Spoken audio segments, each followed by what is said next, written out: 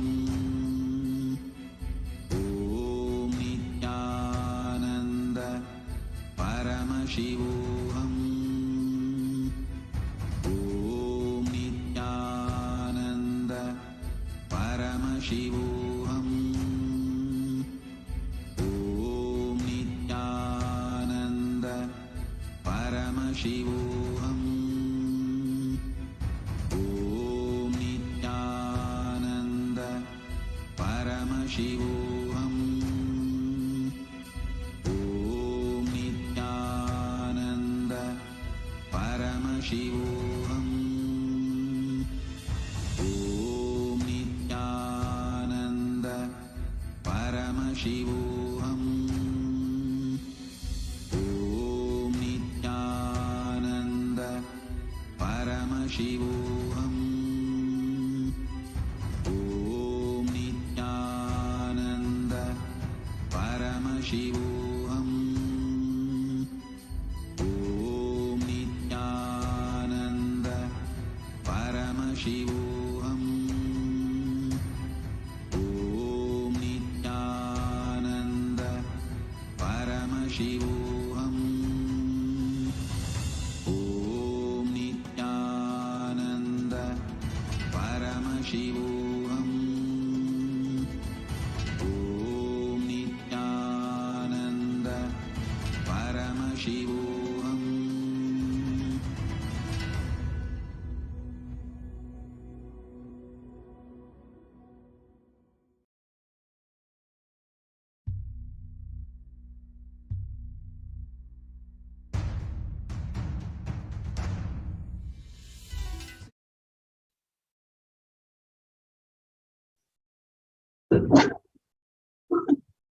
Please relax.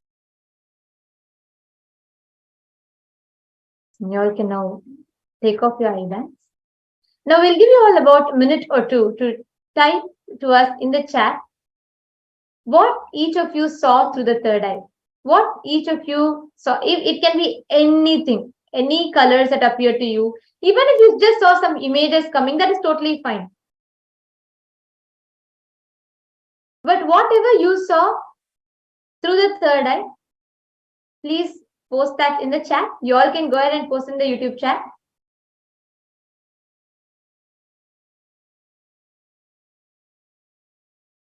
We'll give you all a minute or two. Please go ahead. You all can post.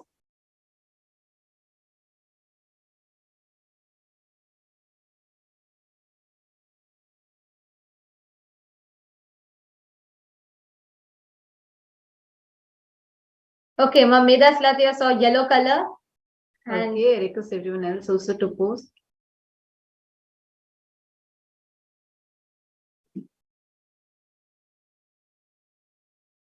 Okay, Ma Venkateshananda saw yellow color.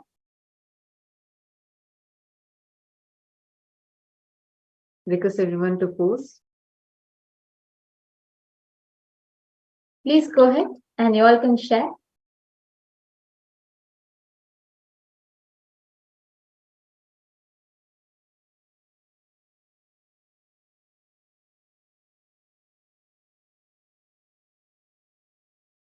Whatever you saw through the third eye, please go ahead and you can keep posting it. It can be anything. It can be shapes, colors. We projected a color, but however your third eye, whatever you saw through your third eye, just go ahead and post it.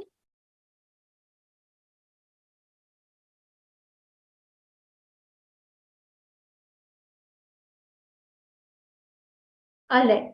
And now let us see the answer. Let us see what exactly was the color projected for all of you.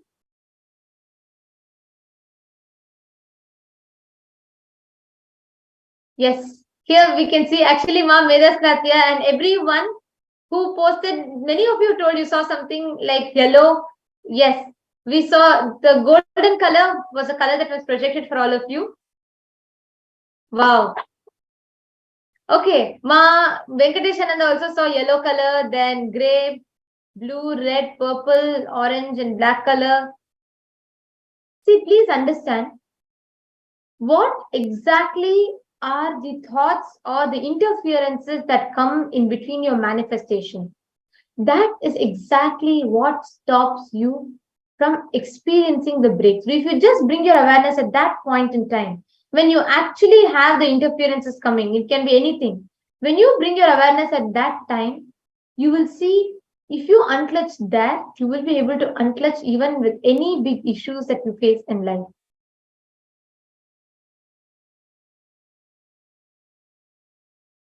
Okay, yes. So now let's all move to the next round, the next level of this. So first we all started with colors. Now let's go to the next level with identifying shapes through your third eye.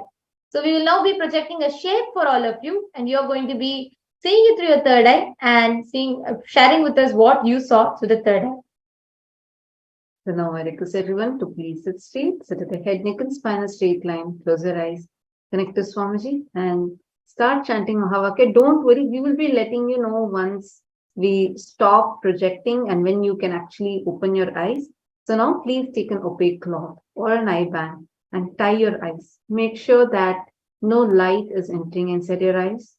Please close your eyes completely. And as we will be projecting an image for all of you. And after projecting the image, you all can start seeing, and then we will stop projecting the image and then we'll tell you when to relax. And at that time, you can start typing what you saw. So do not worry. You don't need to be thinking whether you're going to miss out or not. So don't worry. Please close your eyes. Tie your eyes with an eye band. Start chanting the Mahavakya.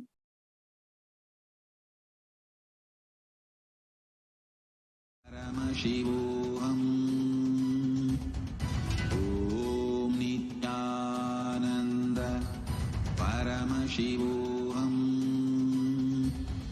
Om Nithyananda Paramashivoham.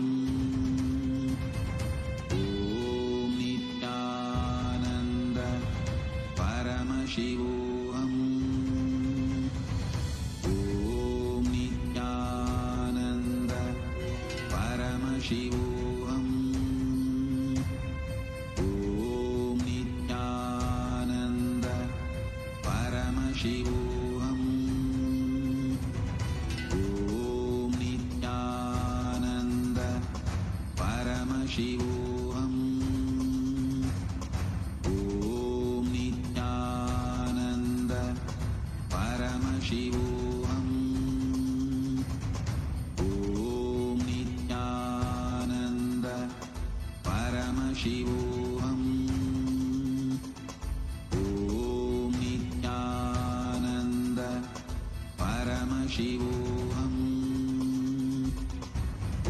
Om Nithyananda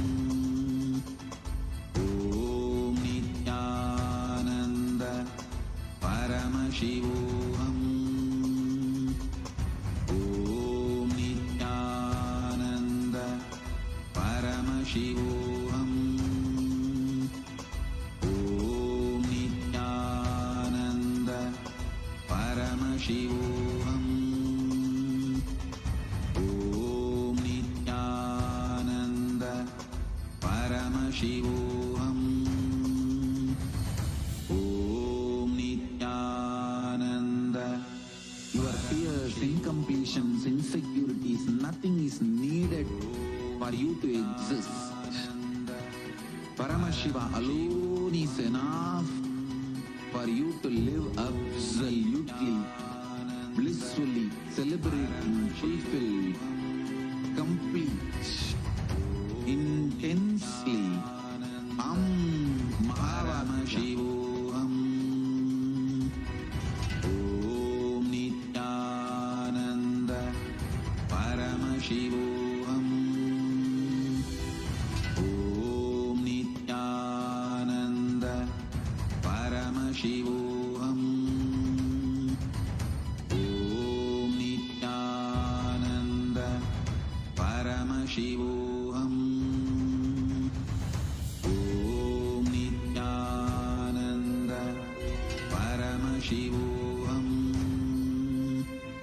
Om Nithyananda Paramashivoham.